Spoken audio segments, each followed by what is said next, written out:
Hello and welcome to Learning Matters, a podcast where we discuss all matters related to learning. This is Teacher Foundation's initiative to engage with educators from different parts of the world, from India, and to discuss things that are relevant to all educators and students.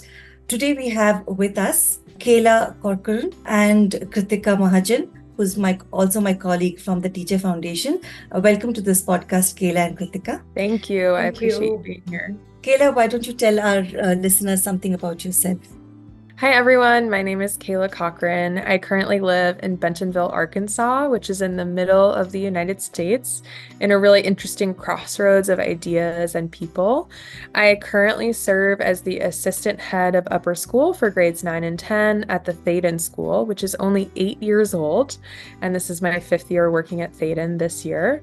At Thaden, I also teach in the History and Social Sciences department, mostly modern world history for grade 9 students. Before Thaden, I worked at boarding schools on the East Coast in the United States, and I've also served as an instructor for student trips abroad to Brazil, Rwanda, and Tanzania. That's wonderful, Kayla. Wide array of experiences. Wow. Okay. So, Kritika, why don't you tell our viewers, listeners, something about yourself? Hello, everyone. I'm Kritika. I'm currently based in Bangalore, India. I'm working with TTF at the part of the training and content team. And before joining TTF, I spent a few years teaching social science and science to middle schoolers in an experiential learning school in Haryana, India. And the nature of the teaching learning approach was actually fundamentally interdisciplinary, which I truly enjoyed. And I've also served as a teacher mentor for 2 years. This again was quite an enriching learning journey for me. Thanks, Kritika. So happy to have you both here. Kayla, you also recently spent some time in India. I did. As part of the Fulbright Teacher Exchange program. I'd love to hear what you have to say about your experience here. Yes. So for those of you who don't know, the Fulbright Teachers for Global Classrooms is a program that brings teachers who work in kindergarten through grade 12 in the United States to places around the world to learn more about education systems in other countries as part of a larger experience equipping teachers to think more globally in their own classrooms back in the United States. So we go out into the world so we can bring the world back to our classroom for our students. So part of my field experience for my program involved going to India for about 2.5 weeks. So I spent some time in Delhi, getting oriented to the Indian education system with Maya Menon from the Teacher Foundation. Sandhya was there also. And we learned not just about cultural and historical sites in Delhi, but also about the complexities that bring challenges and opportunities to the Indian education system. And then once we had our feet on the ground after doing a couple of site visits at schools in Delhi, my cohort of fellow teachers, there were about 15 of us. We went to different parts of India, many different places. And so I spent some time in Buldana in the state of Maharashtra with a host teacher from India who had done a Fulbright in the United States. And I spent some time visiting schools in that area, including the school where he teaches English, just learning about what that education system, or really what that experience is like for students who are in rural schools in Maharashtra. And it was great to be able to meet with so many community members while I was there, different teachers working at different kinds of schools, folks in the community who were curious about the United States, who wanted to think more about what we can learn from one another. So after we had that experience, my fellow co-teacher and I, Annie, we rejoined our cohort in Bangalore for about 5 days, where we did some more site visits, and we were joined by other members of the Teacher Foundation, really trying to wrap up and synthesize our experience and figure out how to bring all that we learned back to the United States. So it was a wild unique, challenging opportunity. I will certainly never forget it. I had a wonderful time. And I think what was most special about that opportunity was being able to connect directly with teachers in India. I learned a lot from our conversation, so I'm really excited to be continuing the conversation with you all tonight. That's lovely, Kayla. I'm glad that you had that experience and we got to connect through that program. So, Kritika, what do you think that, of course, Kayla had this experience of 2.5 weeks in India, but what do you think you want to tell Kayla and the rest of the world about what Indian schools and what we do in India? Maybe 2 or 3 sentences. Yes. So, first of all, thank you, Kayla, for sharing your experience. I'm glad you had a lovely experience, and we look forward to continuing our interactions. As currently there are a lot of concerns, challenges, and issues that the country is facing, which is, of course, always the case. But I do see a gradual change in the overall approach of our teaching learning processes. In the past few years, I've seen that schools, especially teachers, because we work very closely with them, become a little more open to taking risks in the classroom. And when I say taking risks, it also helps their students take intellectual risks. Discuss different kinds of questions which are sometimes also difficult. And aspects that involve a lot of perspectives, those are being slowly and steadily being uncovered in our classrooms, as per my experience. So I'm very happy and positive that this will continue, and the focus will move and needs to move from rote learning to what we call experiential and really meaning-based education. Wonderful. These are just some perspectives that we're sharing from what we feel, what we've seen of India, and that is great. But going to a more global stage, we're now talking about global citizenship. Why global citizenship at all? Before we even talk about global citizenship curriculum, what is this global citizenship?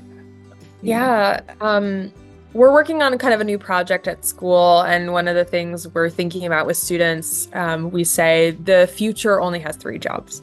And that might sound really confusing and also concerning. And teachers are wondering, is my job in that job? But really what that means is thinking about kind of the buckets of jobs and career options that exist for students in the future. And the future is now, but it also could look very different, right, in a couple of years. So we think about those jobs really as being creators, facilitators, and drivers. I think teachers are all of those things, right? And each of those buckets have certain skills. Creators think about ideas, they identify problems, they think critically, they generate new possibilities, they research. Facilitators present, they collaborate, they communicate. We work primarily with people as facilitators. You have to think about being persuasive. You have to work on a team. And then drivers are people who really think about goals and thinking about systems, organizations, priorities, how to manage emotions and time. And so if the future only has 3 jobs, then we have to know how to prepare for those jobs, because we don't exactly know what those jobs are going to look like, right? They might be facilitator roles, they might be driver roles, but we don't know what the specific concrete job is going to be. So we have to prepare our students for the skills that we know they will need, even if we don't know the ways they will utilize those skills. Does that make sense? And I think global citizenship is about acknowledging that there is much unknown about the world, and there is much about the world right now that's scary. And students feeling competent and confident to take on the uncertainty of the world we currently find ourselves in, and the world that might be waiting for us tomorrow or 10 years from now or 20 years from now, that's really important. On a deeper level, I think global citizenship is important because those skills give us hope to work towards something in the future. So teachers, we're always playing the long game. You work with a student for a year or 2 years, or maybe more if you're lucky, but you don't really know what they're going to do in the future. And planting the seeds of those skills is a way to kind of guarantee, I hope, that what you are doing matters and that students will take that work and find motivation and drive. So I think it's really important. We've got to be preparing kids to make meaning in a way that makes sense for them, in a way that sets them up for success, whatever that might look like for them, because every student should be able to decide what kind of success they want to most pursue. But all of those skills of responsible global citizenship, I think, can help students find meaning in ways that make sense for them.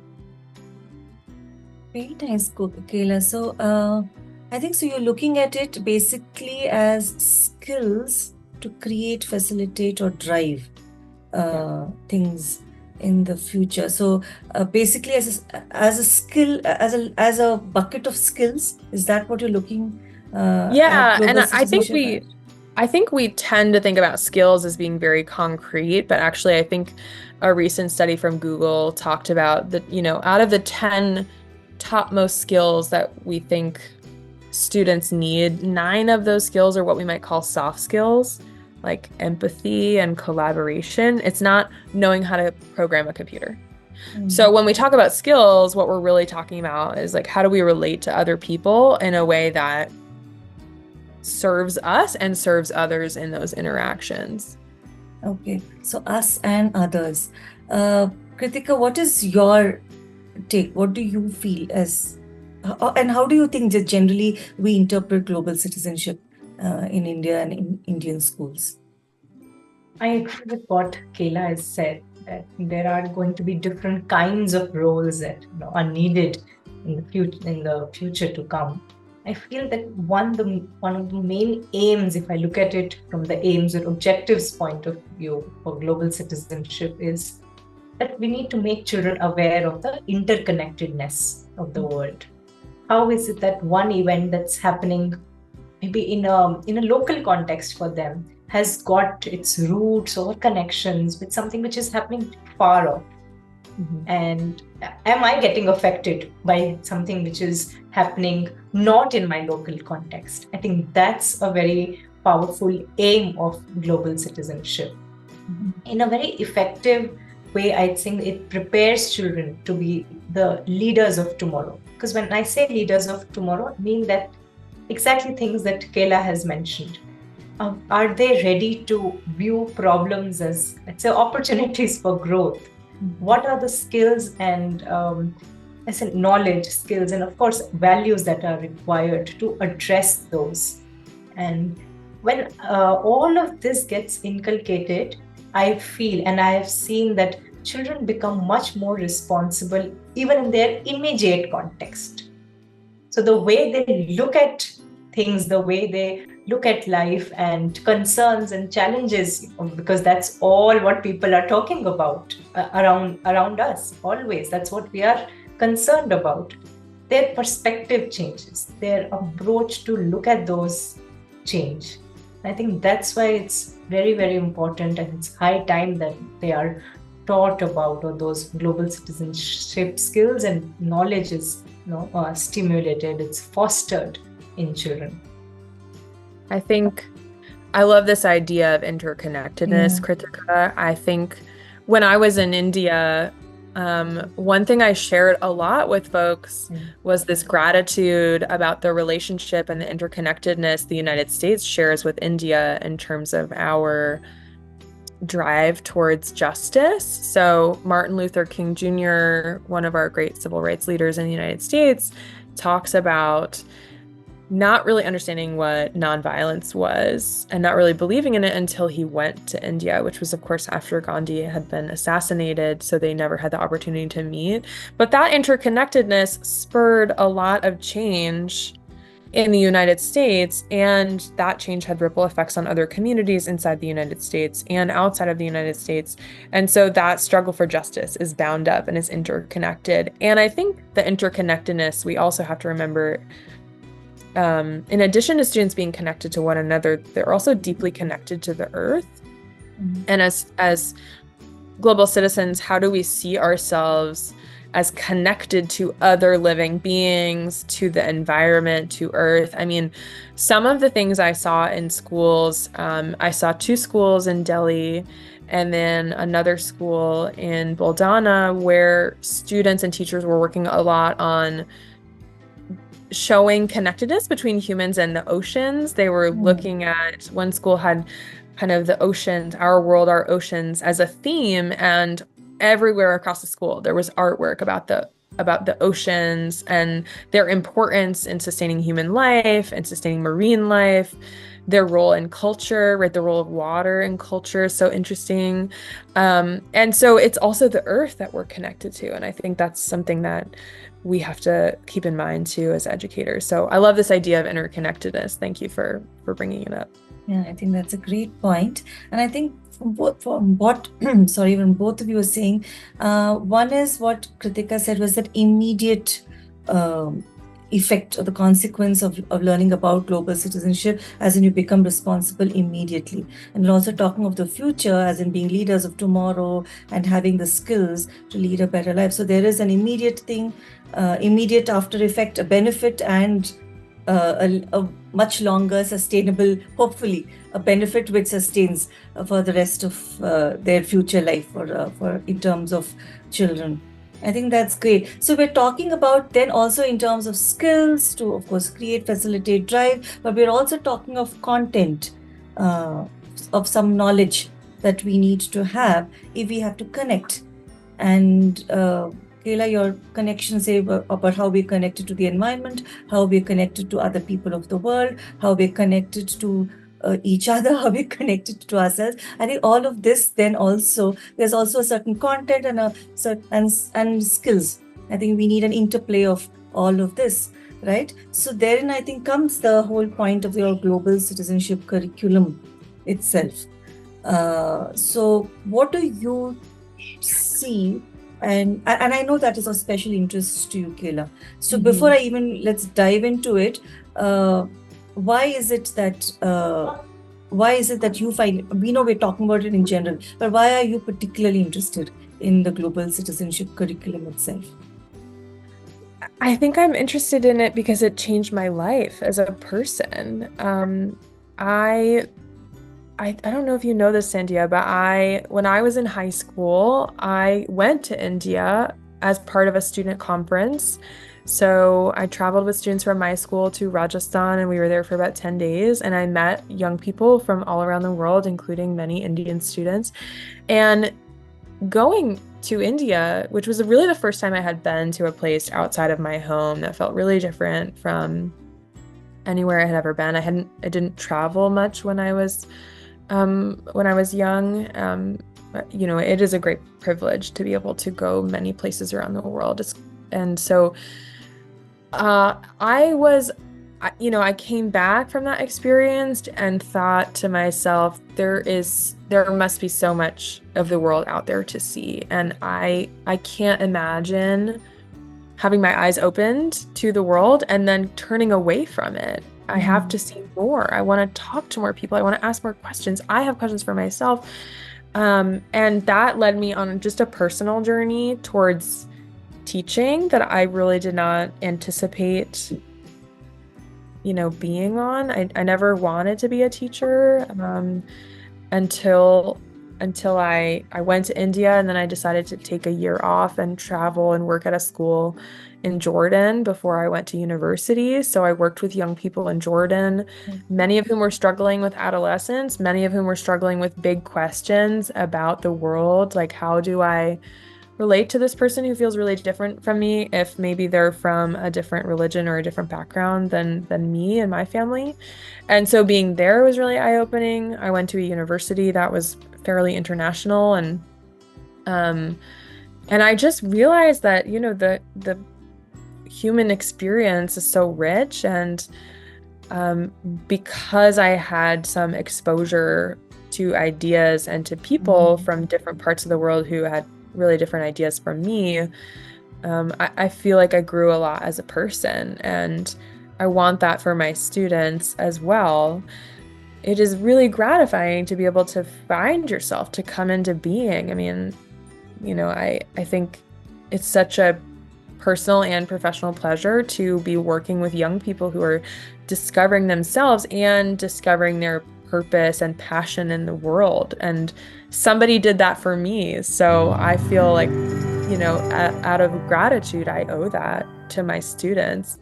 And, it really did change my life. I did many things I would not have done. I think probably had I not taken that first trip to India, because somebody believed in me, right? And I think I am here where I am now, working in schools, because of all of the things that happened after that trip. So it's been personally and professionally gratifying. That's lovely. I'm glad to know that you've already been to India before. Yeah. And I think for me, what you're talking of as this exchange, and these exchange or student exchange should, I think, be one of key things in global citizenship curriculum or global citizenship experiences. I think that is one thing. And I see self-awareness, I think social awareness, a lot of other things coming from your experience. And I'm glad that bright people are choosing to become teachers because of this. That's really important.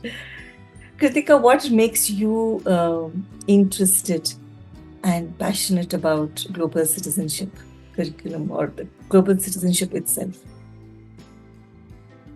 The first reason that I very closely relate with this concept is I feel if there is something that needs to be changed, let me do about it. Let me do something, my bit about it.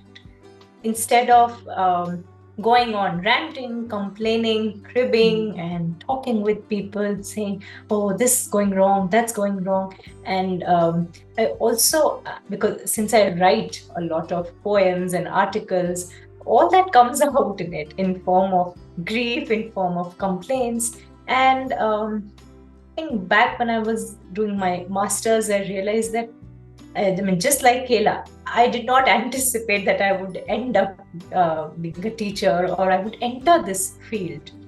And I was seeing a lot of things around me. I met a lot of people who did not have their parents in Delhi, who belonged to different cities of India. And I saw that each one of them had a different challenge, and also to a large extent also perspective about what kind of decisions are taken in Delhi, how those conversations go.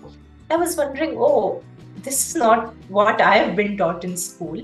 And in fact, I saw that I realized I had very little knowledge of how other states, cities, and people, they think, they operate. And as I said, I was motivated to do my bit. And there were some movies and novels that I read which inspired me to say that, what is it that you are doing? So I know you see this as a problem, you see this as a concern. Hey, have you taken any steps to mitigate it, to address it? So that's my personal experience and this journey of being interested in this concept. And of course, when I started teaching, I realized that it's very, very important for my students to also realize. It starts right from our classroom. I know earlier I've talked about local and immediate environment, but the most immediate is the classroom when we are in a school. So what is it and how is it that we are tackling different perspectives and challenges? And then that's very, very important for students to know. So that's my personal interest and inclination towards this concept. Nice, very nice. I think so for both of you, it's been your experiences as a student that led you towards thinking about this. I think, Kayla, you were, privileged, lucky to have that at the school level itself. And Kritika sort of planned her way into, and at a postgraduate level, you got to meet things. But I think this exposure, again, meeting people, I think is so key as a very important learning experience. And the various skills that both of you are talking about, I think what you're throwing out also, I think it's very insightful. So let's dive into at this stage into the global citizenship curriculum itself for students? Both of you have been talking that you feel it is now your responsibility to ensure that your students have this. But so there are two questions, and if you can address, when should schools start thinking of global citizenship curriculum? Should it be right from from the primary stage itself? Yes, or which is the right stage according to you? Number one. And number two is, what is the curriculum? What should it be a mix of? Content, skills, or what do you feel are things for it to come about? And of course, then we'll talk about the outcomes that we can expect at the school stage a little later. So Kayla, if you'd like to start. Yeah, I've never taught younger students before, although I have been one. And we've recently added a kindergarten and a first grade to our school, which is really exciting. And I know they have lots of plans to work on global citizenship early and often, right? Even just getting out into the community, doing community gardening is a form of global citizenship, right? You're learning to care for something other than yourself, sets up the foundational disposition, which is part of global citizenship. It's the habits, skills, dispositions, and knowledge. So I think right away, right? I think probably even in our home, my daughter is 15 months old, and we have a series of board books for small children that are about other babies and other children going through a day in the life of someone in another country. So like her favorite book is about Mexico, and the books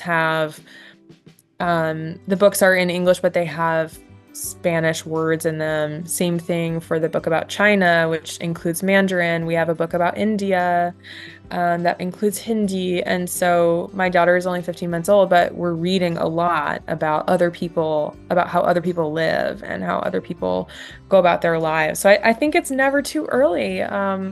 It doesn't have to be a huge, big thing. I think it's really probably at the beginning, it's about exposure. That's at least how we're trying to think about it, with our own child. And I think there are lots of easy wins for any age level. But I would say sooner rather than later is great. And I'm happy to answer your second question, but maybe Kritika wants to jump in on this question of when to get started first. I totally agree. The sooner the better. And I relate it with what I said earlier.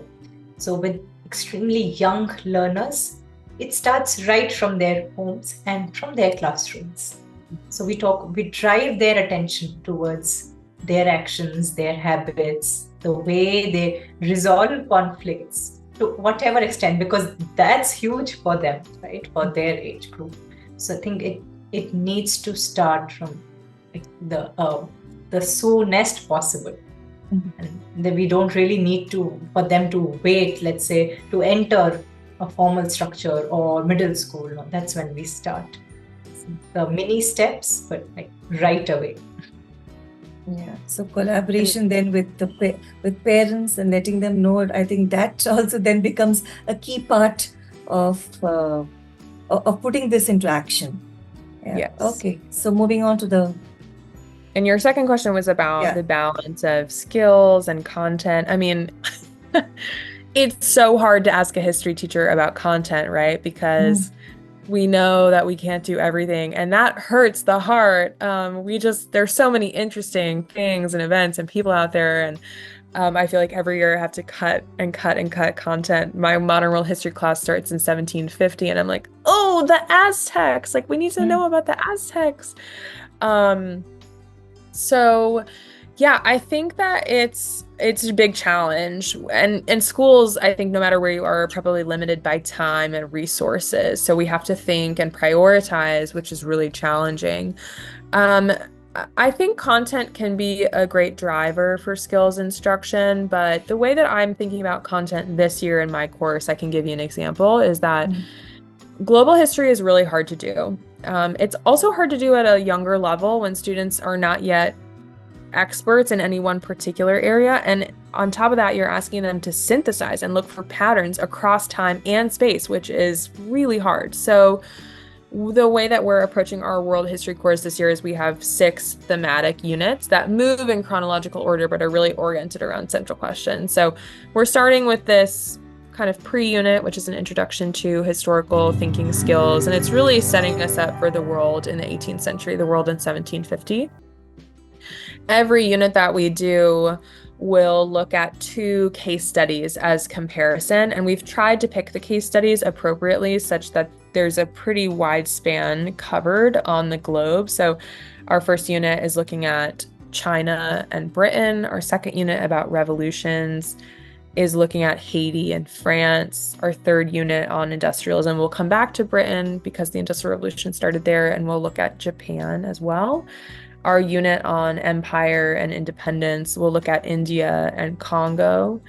We'll have a unit on World War I that will look at the global causes, but the outcomes specifically in the Russian Empire, which became the Soviet Union, and in the Ottoman Empire, specifically around Palestinian and Zionist nationalism, looking at those 2 case studies. And then our unit on, we'll look at genocide in the 20th century, comparing the German Holocaust to the Rwandan genocide in 1994. And we'll finish up with the Cold War. And I'm still undecided in terms of our case studies on the Cold War, but because Arkansas has the largest diaspora of Marshallese people outside the Marshall Islands, we will likely look at nuclear technology and its impacts on the Marshall Islands and on Cuba. So we're trying to catch all the continents, and we're trying to, in the way that we structure the course, really signal that global history is global. Even if we can't talk about every place and every person,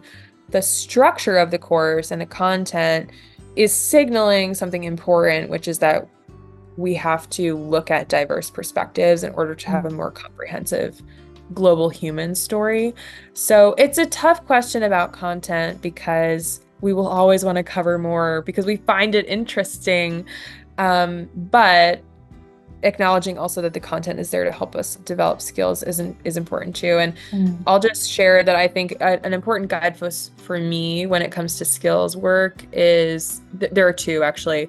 One is the Asia Society's 4 domains of global competence, which include investigating the world, recognizing perspectives, communicating ideas, and taking action. So I think those skills are what the Asia Society has determined are kind of the 4 global competencies. So at our school, we have standards-based grading system, and we have 6 transdisciplinary learning goals. And this is our version of, here are the learning goals we think, cross disciplines and are applicable no matter where you are.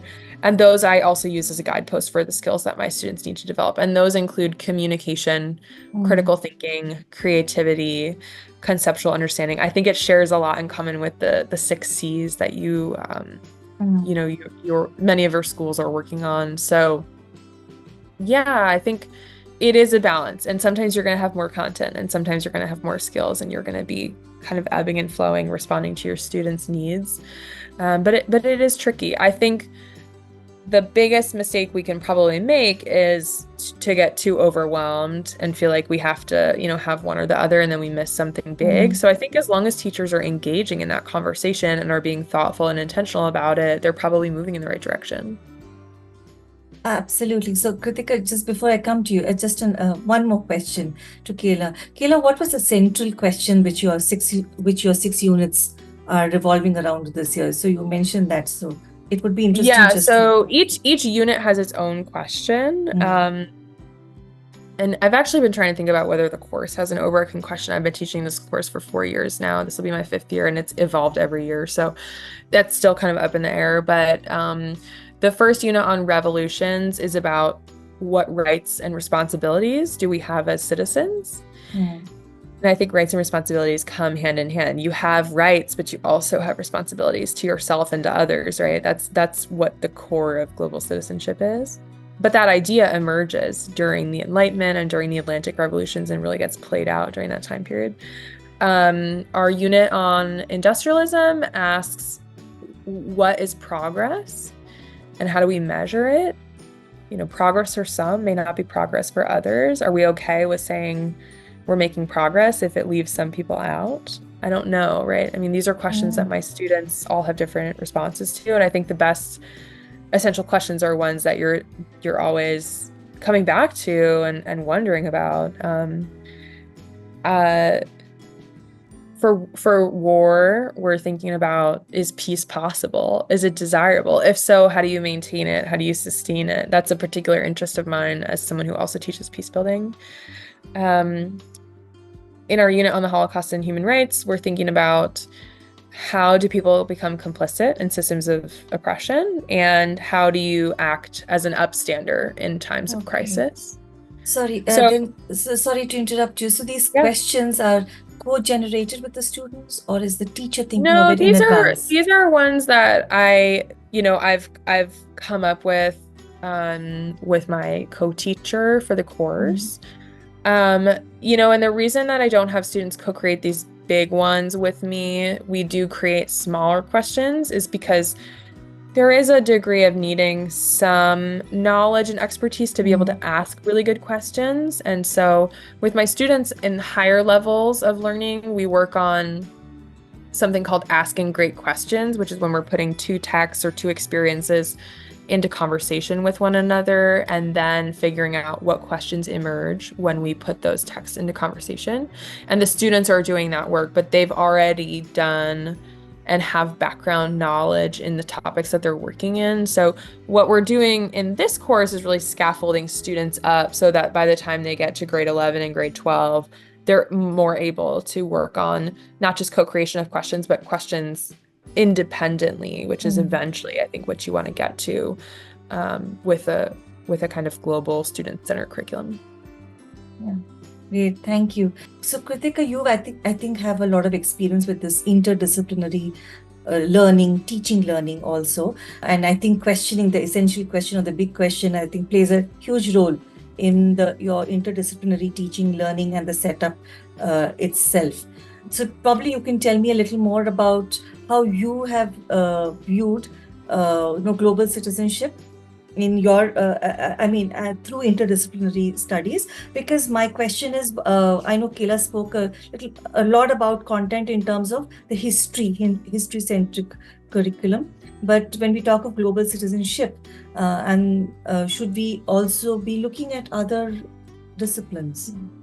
Does that, and what is the content there, or should we be looking at skills in the other places? That's the question. Yes.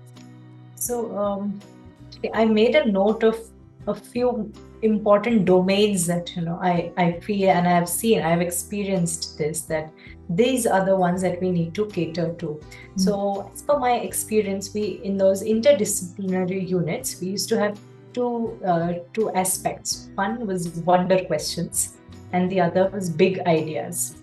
So wonder questions are sometimes shared by the teachers, and we also used to involve children in coming up with wonder questions. So through this theme, let's say the theme is understanding about Aravalli Hills. So Aravalli Hills, just to give you a context, is in northern parts of India, runs from parts of Delhi, Haryana, and Rajasthan.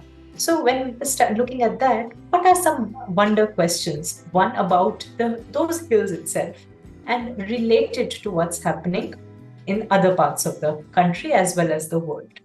And the other thing is big ideas. So when I talk about big ideas, it concerns a few domains. Number one, what I think is environmental education. It is of extreme importance. So all the themes, all the units that were being covered, somewhere had to involve this aspect. The other core domain or aspect which I feel is of extreme importance is knowledge of self. I've seen that this works wonders, because no matter whatever content or in terms of knowledge and skills we're looking at, when is it that a learner becomes truly aware and truly reflective? Is when, as teachers or when schools decide that they are going to allot time and space for children to know themselves better. Also, I'd like to add on that human rights and responsibilities, as Kayla said, is of extreme importance. It's vital. We just can't do without it. So we used to link it to subjects like geography, also languages, English, Hindi, Sanskrit, and give children opportunities to express their ideas, their questions, their thoughts in terms of how do they view rights and responsibilities? And or is it easy to always first talk about responsibilities, or no? What comes naturally is, oh, this is my right. I really deserve it. So those were the things that I took care of, that I got involved in. Also, another very, very crucial aspect is scientific temper. I feel that the development of scientific temper through say early years and of course middle school, so that is crucial, so that when children reach high school, the stage of high school, they have an approach, they have developed a way of looking at things. So when we talk about the method or the process, what would be the outcome, that's a way of thinking. So I think scientific temper is another a very strong aspect or domain that we must look at through the curriculum. Because if the curriculum allows for these key domains that I've mentioned, teachers have a structure to follow. Otherwise, I have seen that it's a force fit most of the times. Oh, let me do something about environmental education. So the curriculum should allow and pave way for all these, is what I believe. I think that gives a very nice structure, easy way to look at the global citizenship curriculum itself. I think the domains are a great idea. Kayla, do you think these domains make sense to you? Would you like to add something to these domains? I think they do. Even as you were talking about them, I was like, yeah, I think we have, parts of that. I see those domains in all of the courses that I teach. Even if I don't name them those things, I think they're there and I could pinpoint where they were. I think one of the challenges I was listening to you speak is like some folks really don't see the connection, or they feel like it's extra, right? It's not my responsibility to teach environmental stewardship in math class. I'm here to teach fractions. And I don't think these folks have malintent. I think teachers are overwhelmed, and anything that adds to the plate feels like a lot. But really, I think it's already there, and we just kind of have to notice it, right? When we talk about the Industrial Revolution, we look at charts around pollution levels, like from today and from 1820. I had a colleague once who taught math, and their algebra class looked at voting rights and voting records and who got to vote, and they were using all of that information in word problems that felt really authentic. So I think it's there for a lot of people, and if we don't, it's good to name it, because a lot of people are already doing this work, and maybe you just are not acknowledging it as such, but should, because it's good to celebrate that success, that it's already happening in a lot of places. Yeah, I think of course, I think I completely agree with that. And I think that would resonate with a lot of teachers across the world, that I think teachers know and recognize this need to address these things. But as you're saying, we tend to get overwhelmed by various things in our own countries. For example, syllabus, exam, and those kind of things are a huge thing in our country, the board exams as such. So you tend to put these things aside, these skills aside. Hopefully, at least in India, with the National Education Policy and the National Curriculum Framework, we should be looking at a little more of the interdisciplinariness, if I can use that word, of thinking and teaching, but also of skills. Of whether you were talking of the four main competencies, Kayla, that you were talking of, or of the domains that Kritika's been talking of. I think we should be hopefully seeing that in India, at least. But it's a long game, but when done properly. Okay, so I think we're sort of coming to the end, but I want to talk of two more things. So thereby, if if we say this is the, Kayla, you spoke of, I think, content in history, and we've constantly been speaking about the big question and the skills. Kritika, you spoke of the domains. So maybe each of you could tell me maybe two or three learning experiences you feel that teachers should design, engineer, whatever, schools and teachers or system should engineer to take this forward. What do you feel would benefit the students in terms of global citizenship skills or global citizenship thinking itself? That is one thing. And after that, I think we'll go on to skills that teachers themselves need to make this positive and to actually action this. We'll start with the first question. I'll share what I have done and try to generalize a little bit, because I think the best projects or work that teachers do are the ones you do, right? You've got to do them in order for them to be effective. And I think the things that teachers are most likely to do are the ones that work for them and their students. So what I share may not work for you. So what's best for other teachers out there is just the thing you're going to do, right? But there are two things I would say. One is that it's really helpful to connect to your local community and to think about how that local challenge has resonance more globally, which is something that Kritika has talked about already. So one project I worked on with my students 2 years ago that I'm hoping to bring back this year, I already mentioned that our community in Northwest Arkansas has a large diaspora of Marshallese folks. And so at the end of our world history unit, we look at the nuclear age and we look at the rise of nuclear technology. We look at the environmental, the social, the political impacts of nuclear weapons on human beings, which is, it's scary to think about. But we also dial into the very real and recent reality for our neighbors and their ancestors that the United States tested over 50 bombs in the Marshall Islands, and that those bombs have lasting impacts on the health, well-being, the political empowerment opportunities of people from the Bikini Atoll and other areas in the Marshall Islands. And that's a big deal. I mean, the United States has not really formally ever reconciled that. We have a special relationship with the Marshall Islands where folks can come without a visa to work here, but that's not the same as historical recognition for real harm committed in a community. So my students worked on researching. They listened and read the testimonies of Marshallese folks, and we talked a lot about memorials and memorialization. We looked at examples from Hiroshima and Nagasaki and thinking about how you remember historical atrocities, because that's a really hard question that lots of people in the world are thinking about today. And so they created 3D mock-ups. They designed and then 3D printed small models of memorials that they proposed would remember some kind of aspect and honor the victims of the bombings of the Marshall Islands, the U.S. bombings of the Marshall Islands. And then they presented those 3D models with a story and a pitch deck. They worked on these projects in partners.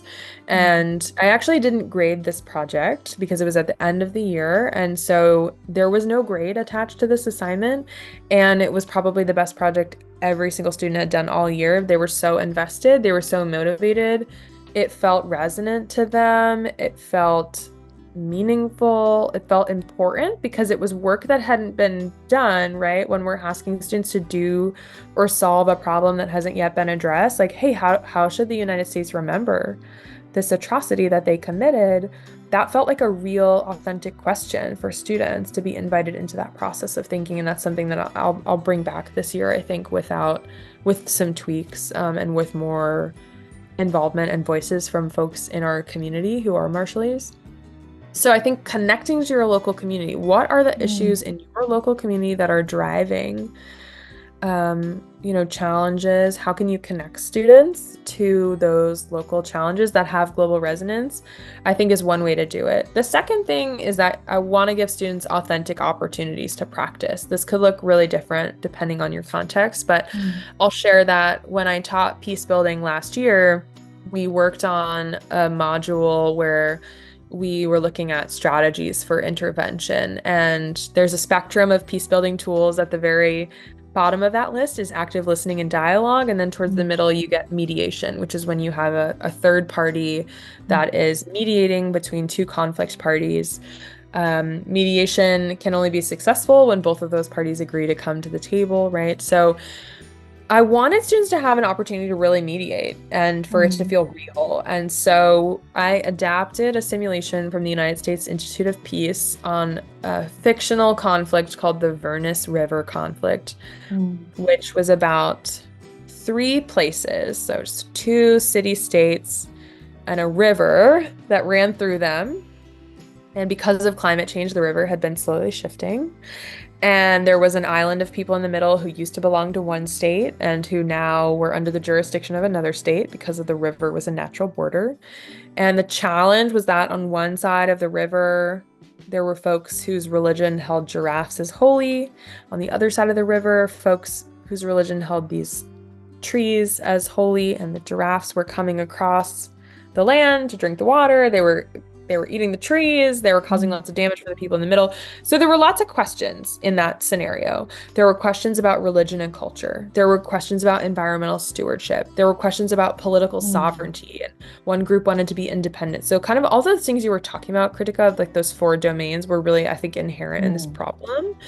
And what solved one problem might have actually made another problem worse, right? So I invited parents and teachers to take on the roles of people in this conflict. So we had the mayor of West Goulden, we had the mayor of the other town, we had ambassadors from Burston, we had religious leaders from each side, we had a nonprofit organization for Save the Blanco Trees, we had nonprofits for the giraffes, like the animal welfare groups.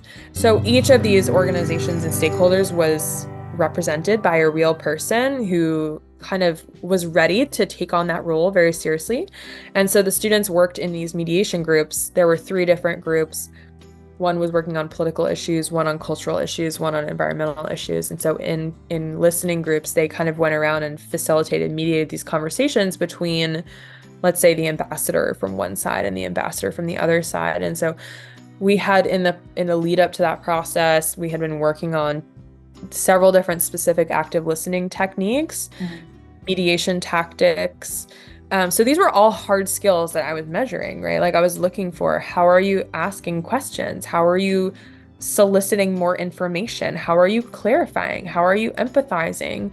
How are you getting one person to talk to the other person to illuminate something bigger? How are you getting them to agree to a potential solution? And it was wildly successful. I think our volunteers were so good. So it was great to have those folks really like invested in those roles. And so the students felt like it was real. I mean, they brought their A game. They did an excellent job. It was so fun as a teacher because I felt like I was just watching them really shine, and the skills that they learned, even if they're not going to be facilitating an international conflict over a border. I had a student come to me the week after who was having trouble with a group project, and those same skills helped her mediate a conflict with 2 peers. So whether it's hyper local in a group project for class, or it's hyper global in terms of facilitating, a border dispute, which maybe some of them will go on to do in their careers, those skills are transferable, and giving them the authentic opportunity to practice where adults were taking them seriously. The adults who showed up were taking them seriously, and they took the task seriously. And I think we want to give kids the opportunity to practice and take it seriously because they're taking it seriously. Like, we need to show up for them in the way that they're showing up for us. So those are 2 things that I've done. So just to recap, connect to the challenges in your local community, and give students authentic opportunities to practice the skills that you are trying to equip them with in ways that are real and fun. These were great. Thank you for summing it up as well. I think we'll move on to Kritika, but I think I'll come back here because in order to facilitate these two things, I think the teacher herself, like what you yourself need a few skills, in order to do this. So we'll come back to that question once we listen to what Kritika also has to say. So I'll share an experience. It will be a bit brief because a lot of things that Kayla has already talked about is what I was thinking to mention. So I remember this expeditionary learning theme, which was, as I talked about earlier, which was understanding the Aravalli Hills. And as part of that project-based learning, the main experiences that children got were, okay, yes, they read different case studies, they interviewed a lot of people, there were field visits that were planned for students to gather data, and as I talked about environmental education, knowledge of self, all those domains really came alive, right? Because children they framed their own questions. In a way, to a large extent, they were driving their inquiry. Of course, we were all there as teachers. We were facilitating with the required resources and materials they would need, but they took ownership. As a teacher, I saw that my students took ownership. They were interested in what they were learning, and when they met people who were living in the vicinity of affected areas, so what really happens? So I relate it with what Kayla said. People had to leave their homes because of, I would say, just continuous mining. There were effects of, every time Gurugram receives rain, there are situations of flooding. So their homes were affected and people were moved. So how is it? Of course, children knew that they wouldn't feel good, but the gravity of the matter was something they got to know when they interacted with those people, with the ones who suffered. And we also had a panel where different stakeholders were involved. Again, this is what related to what Kayla said. So we had environmentalists, a group of miners come into the school, industrialists, and a lot of non-profit organizations, and a few citizens. Because I remember a lot of students, their first question was, okay, ma'am, so why do we need houses? No, we'll just stop building houses. I said, oh, really? Where are you and I going to live?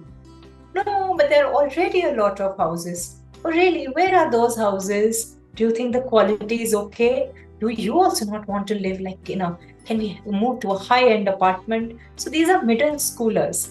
But when we generate curiosity, when we make them think about what they are really thinking, is when it's experiential, it's hands-on, it's interdisciplinary. So all that I saw coming into, just like breathing life is what I would say. So that was very important when we take perspectives from stakeholders, not that they would have found immediate solutions, but yes, because there was an element of community service, they wrote letters to the people involved in the municipality. We followed up on those actions. What is it that's happening? And what was the action taken? What about those roads? And next time when Gurugram receives rain, how do you think the situation is going to look like? So we had children prepared a report. They presented it not only to the school authorities, but also to the municipal corporation. So I see, connecting what Kayla and I have shared, I feel that stakeholder perspectives and the ability to come up with questions. Second, once that problem is identified, we have that problem statement, what are the steps that each one of us in our own capacities we take to address that, to tackle that, is what I see as an essential component here.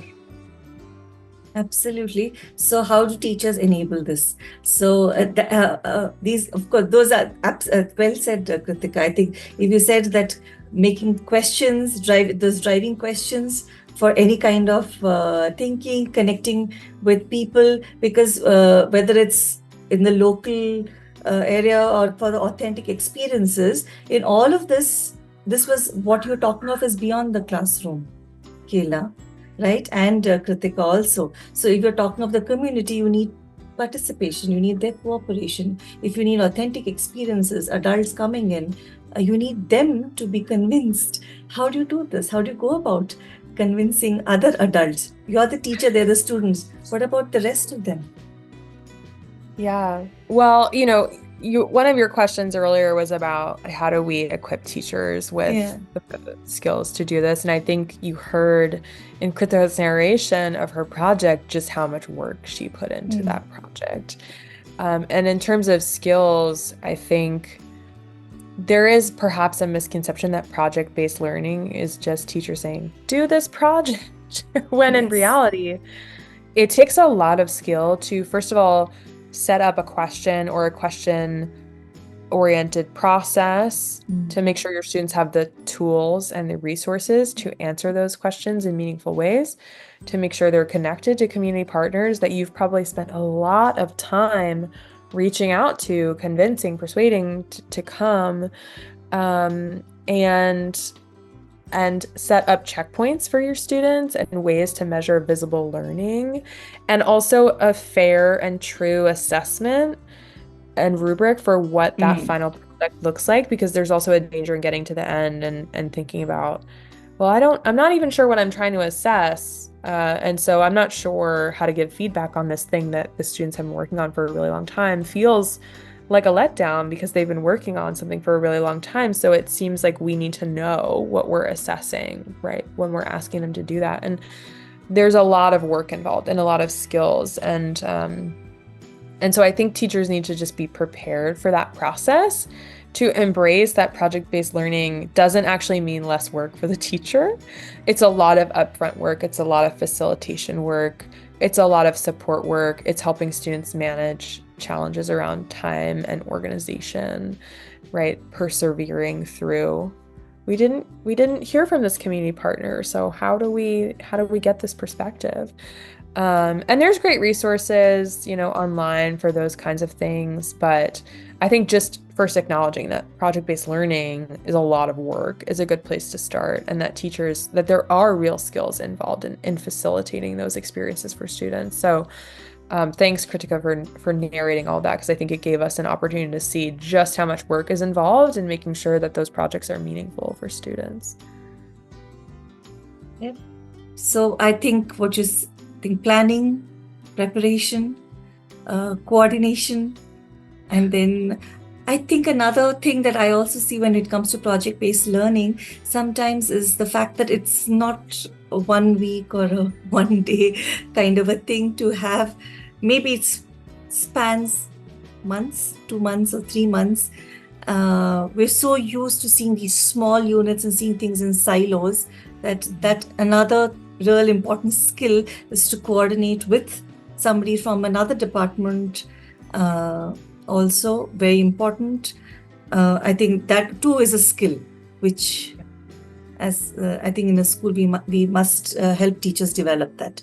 Yes, Kritika, we love your take on this. I'd also like to add on that it's very important for the teachers to demonstrate those necessary skills and attitudes. So when we talk about global citizenship, the first value that comes to my mind is empathy. So do my students ever see me being empathetic? Display empathy, demonstrate this value is essential. Or like Sandhya, you said, the skill of collaboration. When is it that students are, to say, catching us collaborate? That's when they get really inspired and motivated. So along with the knowledge and skills, when those attitudes and values are in place, I think the work gets easier for both teachers and definitely for students. I thought I'd just agree. add that. And what I wanted to say, I think I asked earlier also, I think that's the outcome of all this global citizenship curriculum. When you talk of the overall goals and the outcomes, could be that this skill or this knowledge is for what? Is at the end of the day for to develop these whatever you call them, whether it is values or whether it is this awareness that helps every child navigate the world in the present or in the future.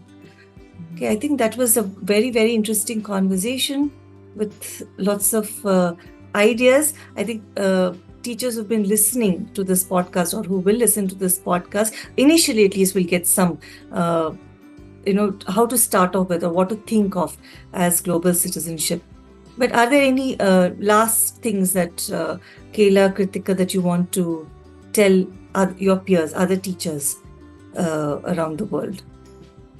I would encourage people to start small and look for one place in a lesson plan, one place in a curriculum where you're actually already connecting your students to different perspectives, and then just build from that. It's better to just start small rather than feel like you have to have it all figured out before you have to begin, because chances are if you feel that way, you might not begin at all. And it's constantly evolving. My curriculum has changed every year for the last 5 years as I try to figure out how to do this better and better.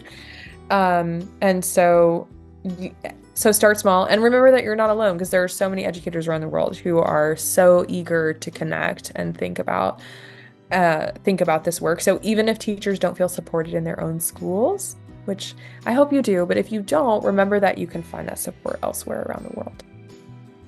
Okay, so here's an important message. It's important for the teacher to believe in this. You are not just looking at, okay, the system doesn't allow me to do things. That can't be an excuse. It is for you as a teacher to start off. I think that's an important thing. Kayla, that was a great message. That start small. Because I think it's important to start tiny, achievable, to do tiny, achievable things before you move on to the bigger things. Thanks so much, Kritika. I believe that it's important for teachers to build in moments and opportunities where students get to reflect. They get to talk about their actions, their thoughts. What changes do they feel? Oh, how was I last month? So not only in terms of contents and skills, I'm again going back to the point, how have I developed these attitudes? This is a list of important attitudes, attributes, or values. What change do I see in myself? Number 2, what change do I want to see in myself? And that's when that whole process, it becomes wholesome, is what I feel. So it's imperative that those opportunities for reflection are built in. And so just like Kayla said, whatever small place in the plan, so please find one small place for opportunities where children talk, where children assess their own behavior and thinking is very, very important. I think that was absolute. That is very important, Kritika. I think we have to be reflective practitioners first of all, in order to enable children to be reflective learners. I completely agree and resonate with that. And reflection itself as a skill, we tend to overlook it in when we say, oh, there's no time and there's various reasons, and we say, oh, you reflect at your own by yourself. So don't come back to me, and I can't do that. I'd rather just focus on content or on certain things. But I think for me, through this entire conversation with both of you, Kayla and Kritika, I think one is that global citizenship itself is a very important thing that all schools should be thinking about, systems should be thinking about. Though there is a thrust for it, it is up to each teacher to think through the skills, to think through the content that was relevant for her students, right? and to start from the local before you go global. So local to global, I think that transition, only then it makes sense to the students. And yes, every teacher themselves should personify or embody certain attitudes, values, skills, all of these things. I think that also, I think, came through very, very strongly. And I feel one of the key skills that a teacher should have is collaboration. Collaborate with the community, collaborate with peers, collaborate, convince even the school system, collaborate with parents. If all of this has to be successful or even meaningful, purposeful, then collaboration and communication become very, very important. I think for global citizenship itself, to start off and later to fructify in schools. I think this was great learning for me too. This was a wonderful conversation. I hope we get to have many more such conversations, Kayla. Thank you for making time. I'm sure this is very late in having me. Yeah, this is very late in the evening for you. But talking about teaching, I could stay up all night talking about teaching. So. Great. Then we'd love to have you again and again to talk about teaching. These are initial thoughts about global citizenship, and which we are taking back to our teachers. Let's see what they have to say. Let's see their questions, and then I think we should take this forward. So thank you so much, Kayla, and loved hearing your thoughts, Kritika. About, I think this, and I think both of you sort of complemented each other also very well. So thanks for that again. So, and thanks to everyone who's listening to this podcast. As I said, do get back with comments or questions about global citizenship, and also let us know what you do, what you're already doing in your schools, because I think, as Kayla said, it's important for teachers, for the teacher community to collaborate with each other and to exchange ideas. So with this, we're coming to the end of this podcast. Thank you all for listening, and tune in again for another episode of Learning Matters. Thank you.